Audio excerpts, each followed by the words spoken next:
एक बार प्रेम से बोलेंगे जय श्री राधे जय श्री कृष्णा। देखिए मित्रों, आज हम छठे अध्याय पे हैं श्रीमद् भगवद गीता जी के, जो कि आत्म संयम योग नामक अध्याय है। इसमें 47 श्लोक संख्या मिलती है, जिसमें पहले श्लोक में भगवान श्री कृष्ण महाराज क्या कह रहे हैं। श्री कृष्ण महाराज बोले, हे अर्जुन, जो पुरुष कर्म के फल को ना चाहता हुआ करने योग कर्म करता है वह सन्यासी और योगी है, और केवल अग्नि को त्यागने वाला सन्यासी योगी नहीं है, तथा केवल क्रियाओं को त्यागने वाला भी सन्यासी योगी नहीं है। इसलिए हे अर्जुन, जिसको सन्यास ऐसा कहते हैं उसी को तू योग जान, क्योंकि संकल्पों को ना त्यागने वाला कोई भी पुरुष योगी नहीं होता है। समत्व बुद्धि रूप योग में आरूढ़ होने की इच्छा वाले मननशील पुरुष के लिए योग की प्राप्ति में निष्काम भाव से कर्म करना ही हेतु कहा है, और योगारूढ़ हो जाने पर उस योगारूढ़ पुरुष के लिए सर्व संकल्पों का अभाव ही कल्याण में हेतु कहा है। जिस काल में ना तो इंद्रियों के भोगों में आसक्त होता है तथा ना कर्मों में ही आसक्त होता है, उस काल में सर्व संकल्पों का त्यागी पुरुष योगारूढ़ कहा जाता है। यह योगारूढ़ता कल्याण में हेतु कही है। इसलिए मनुष्य को चाहिए कि अपने द्वारा अपना संसार समुद्र से उद्धार करे और अपने आत्मा को अधोगति में ना पहुँचावे, क्योंकि ये जीवात्मा आप ही तो अपना मित्र है और आप ही अपना शत्रु है, अर्थात और कोई दूसरा शत्रु या मित्र नहीं है। उस जीवात्मा का तो वह आप ही मित्र है कि जिस जीवात्मा द्वारा मन और इंद्रियों सहित शरीर जीता हुआ है, और जिसके द्वारा मन और इंद्रियों सहित शरीर नहीं जीता गया है, उसका वह आप ही शत्रु के सदस्य शत्रुता में वर्तता है। हे अर्जुन, सर्दी गर्मी और सुख दुखादिकों में तथा मान और अपमान में जिसके अंतःकरण की वृत्तियां अच्छी प्रकार शांत हैं, अर्थात विकार रहित हैं, ऐसे स्वाधीन आत्मा वाले पुरुष के ज्ञान में सच्चिदानंद घन परमात्मा सम्यक प्रकार से स्थित हैं, अर्थात उसके ज्ञान में परमात्मा के सिवा अन्य कुछ है ही नहीं। ज्ञान विज्ञान से तृप्त है अंतःकरण जिसका, तथा विकार रहित है स्थिति जिसकी, और अच्छी प्रकार जीती हुई हैं इंद्रियां जिसकी, तथा समान है मिट्टी पत्थर और सुवर्ण जिसके, वह योगी युक्त अर्थात भगवत की प्राप्ति वाला है, ऐसा कहा जाता है। जो पुरुष सुहृद मित्र वैरी उदासीन मध्यस्थ द्वेषी और बंधुगणों में तथा धर्मात्माओं में और पापियों में भी समान भाव वाला है, वह अति श्रेष्ठ है। इसलिए उचित है कि जिसका मन और इंद्रियों सहित शरीर जीता हुआ है, ऐसे वासना रहित और संग्रह रहित योगी अकेला ही एकांत स्थान में स्थित हुआ निरंतर आत्मा को परमेश्वर के ध्यान में लगावे। शुद्ध भूमि में कुशा मृगशाला और व्रस्त हैं उपरोपरि जिसके, ऐसे अपने आसन को ना अति ऊंचा और ना अति नीचा स्थिर स्थापन करके, और उस आसन पर बैठकर तथा मन को एकाग्र करके चित्त और इंद्रियों की क्रियाओं को वश में किया हुआ अंतःकरण की शुद्धि के लिए योग का अभ्यास करें। उसकी विधि इस प्रकार है कि काया सिर और ग्रीवा को समान और अचल धारण किए हुए दृढ़ होकर अपनी नासिका के अग्रभाग को देखकर अन्य दिशाओं को ना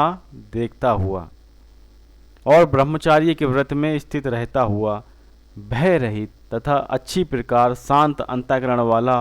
और सावधान होकर मन को वश में करके मेरे में लगे हुए चित्त वाला और मेरे परायण हुआ स्थित होवे। इस प्रकार आत्मा को निरंतर परमेश्वर के स्वरूप में लगाता हुआ स्वाधीन मन वाला योगी मेरे में स्थिति रूप परमानंद पराकाष्ठा वाली शांति को प्राप्त होता है। परंतु हे अर्जुन, यह योग ना तो बहुत खाने वाले का सिद्ध होता है और ना बिल्कुल ना खाने वाले का, तथा ना अति शयन करने के स्वभाव वाले का और ना अत्यंत जागने वाले का ही सिद्ध होता है। ये दुखों का नाश करने वाला योग तो यथा योग्य आहार और विहार करने वाले का तथा कर्मों में यथा योग चेष्टा करने वाले का, और यथा योग शयन करने तथा जागने वाले का ही सिद्ध होता है। इस प्रकार योग के अभ्यास से अत्यंत वश में किया हुआ चित्त जिस काल में परमात्मा में ही भली प्रकार स्थित हो जाता है, उस काल में संपूर्ण कामनाओं से स्पृहा रहित हुआ पुरुष योग युक्त ऐसा कहा जाता है। जिस प्रकार वायु रहित स्थान में स्थित दीपक चलायमान नहीं होता है, वैसी ही उपमा परमात्मा के ध्यान में लगे हुए योगी के जीते हुए चित्त की कही गई है। हे अर्जुन, जिस अवस्था में योग के अभ्यास से निरुद्र हुआ चित्त उपराम हो जाता है और जिस अवस्था में परमेश्वर के ध्यान से शुद्ध हुई सूक्ष्म बुद्धि धारा परमात्मा को साक्षात करता हुआ सच्चिदानंद घन परमात्मा में ही संतुष्ट होता है तथा इंद्रियों से अतीत केवल शुद्ध हुई सूक्ष्म बुद्धि द्वारा ग्रहण करने योग्य जो अनंत आनंद है, उसको जिस अवस्था में अनुभव करता है और जिस अवस्था में स्थित हुआ, वह योगी भगवत स्वरूप से नहीं चलायमान होता है और परमेश्वर की प्राप्ति रूप जिस लाभ को प्राप्त होकर उससे अधिक दूसरा कुछ भी लाभ नहीं मानता है और भगवत प्राप्ति रूप जिस अवस्था में स्थित हुआ योगी बड़े भारी दुख से भी चलायमान नहीं होता है।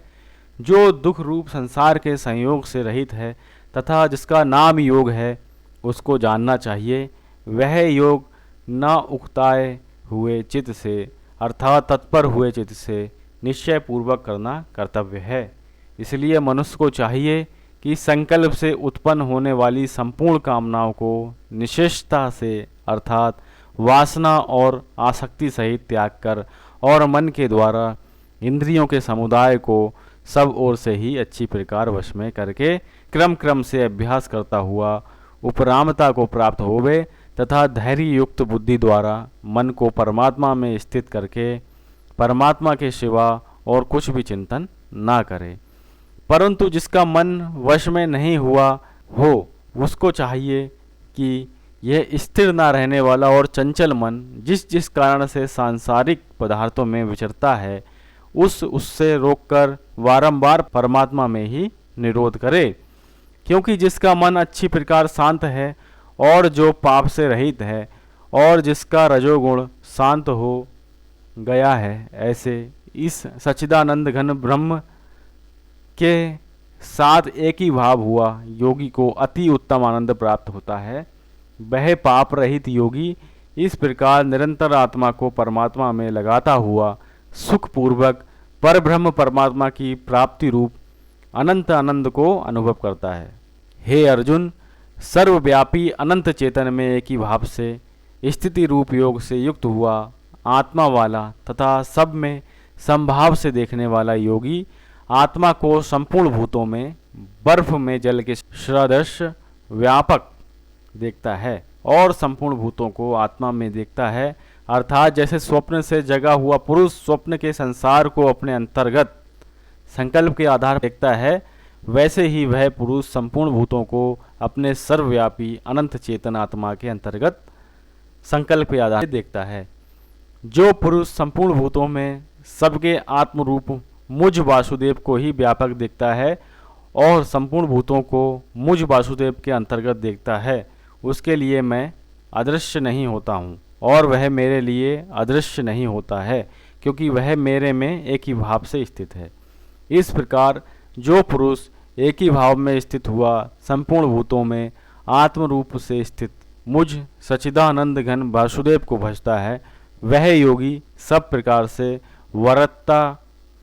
हुआ भी मेरे में ही वरतता है, क्योंकि उसके अनुभव में मेरे सिवा अन्य कुछ है ही नहीं। हे अर्जुन, जो योगी अपनी सदस्यता से संपूर्ण भूतों में सम देखता है और सुख अथवा दुख को भी सब में सम देखता है, वह योगी परम श्रेष्ठ माना गया है। इस प्रकार भगवान के वाक्यों को सुनकर अर्जुन बोले, हे मधुसूदन, जो यह ध्यान योग आपने समत्व भाव से कहा है, इसकी मैं मन के चंचल होने से बहुत काल तक ठहरने वाली स्थिति को नहीं देखता हूँ, क्योंकि हे कृष्ण, यह मन बड़ा चंचल और प्रमथन स्वभाव वाला है तथा बड़ा दृढ़ और बलवान है। इसलिए इसका वश में करना मैं वायु की भांति अति दुष्कर मानता हूँ। इस प्रकार अर्जुन के पूछने पर श्री कृष्ण भगवान बोले, हे महाभाहो, निसंदेह मन चंचल और कठिनता से वश में होने वाला है, परंतु हे कुंती पुत्र अर्जुन, अभ्यास अर्थात स्थिति के लिए बारंबार यत्न करने से और वैराग्य से वश में होता है, इसलिए इसको अवश्य वश में करना चाहिए। क्योंकि मन को वश में ना करने वाले पुरुष द्वारा योग दुष्प्राय है, अर्थात प्राप्त होना कठिन है, और स्वाधीन मन वाले प्रयत्नशील पुरुष द्वारा साधन करने से प्राप्त होना सहज है, ये मेरा मत है। इस पर अर्जुन बोले, हे कृष्ण, योग से चलायमान हो गया है मन जिसका, ऐसा शिथिल यत्न वाला श्रद्धा युक्त पुरुष योग की सिद्धि को अर्थात भगवत साक्षात्कार को ना प्राप्त होकर किस गति को प्राप्त होता है? हे महाभाव, क्या वह भगवत प्राप्ति के मार्ग में मोहित हुआ आश्रय रहित पुरुष छिन्न भिन्न बादल की भांति दोनों ओर से अर्थात भगवत प्राप्ति और सांसारिक भोगों से भ्रष्ट हुआ नष्ट तो नहीं हो जाता है? हे कृष्ण, मेरे इस संशय को संपूर्णता से छेदन करने के लिए आप ही योग्य हैं, क्योंकि आपके सिवा दूसरा इस संशय का छेदन करने वाला मिलना संभव नहीं है। इस प्रकार अर्जुन के पूछने पर श्री कृष्ण भगवान बोले, हे पार्थ, उस पुरुष का ना तो इस लोक में और ना परलोक में ही नाश होता है, क्योंकि हे प्यारे, कोई भी शुभ कर्म करने वाला अर्थात भगवत अर्थ कर्म करने वाला दुर्गति को नहीं प्राप्त होता है, किंतु वह योग भ्रष्ट पुरुष पुण्यवानों के लोगों को अर्थात स्वर्गाधिक उत्तम लोगों को प्राप्त होकर उनमें बहुत वर्षों तक वास करके शुद्ध आचरण वाले श्रीमान पुरुषों के घर में जन्म लेता है, अथवा वैराग्यमान पुरुष उन लोकों में ना जाकर ज्ञानवान योगियों के ही कुल में जन्म लेता है। परंतु इस प्रकार जो ये जन्म है सो संसार में निसंदेह अति दुर्लभ है। वह पुरुष वहाँ उस पहले शरीर में साधन किए हुए बुद्धि के संयोग को अर्थात समत्व बुद्धि योग के संस्कारों को अनायास ही प्राप्त हो जाता है, और हे कुरुनंदन, उसके प्रभाव से फिर अच्छी प्रकार भगवत प्राप्ति के निमित्त यत्न करता है। वह विषयों के वश में हुआ भी उस पहले के अभ्यास से ही निसंदेह भगवत की ओर आकर्षित किया जाता है, तथा समत्व बुद्धि रूप योग का जिज्ञासु भी वेद में कहे हुए सकाम कर्मों के फल को उल्लंघन कर जाता है। जबकि इस प्रकार मंद प्रयत्न करने वाला योगी भी परम गति को प्राप्त हो जाता है। तब क्या कहना है कि अनेक जन्मों से अंतःकरण की शुद्धि रूप सिद्धि को प्राप्त हुआ, और अति प्रयत्न से अभ्यास करने वाला योगी संपूर्ण पापों से अच्छी प्रकार शुद्ध होकर उस साधन के प्रभाव से परम गति को प्राप्त होता है, अर्थात परमात्मा को प्राप्त होता है। क्योंकि योगी तपस्वियों से श्रेष्ठ है और शास्त्र के ज्ञान वालों से भी श्रेष्ठ माना गया है, तथा सकाम कर्म करने वालों से भी योगी श्रेष्ठ है। इससे हे अर्जुन, तू योगी हो। हे प्यारे, संपूर्ण योगियों में भी जो श्रद्धावान योगी मेरे में लगे हुए अंतरात्मा से मेरे को निरंतर भजता है, वह योगी मुझे परम श्रेष्ठ मान्य है। इस प्रकार श्रीमद् भगवद गीता जी का अध्याय 6 संपन्न हो रहा है। इससे पहले जो अध्याय किए हैं अध्याय 5 तक, वो सब आपको लिंक मिल जाएंगे डिस्क्रिप्शन बॉक्स में। तो एक बार प्रेम से बोलेंगे, जय श्री राधे, जय श्री कृष्णा।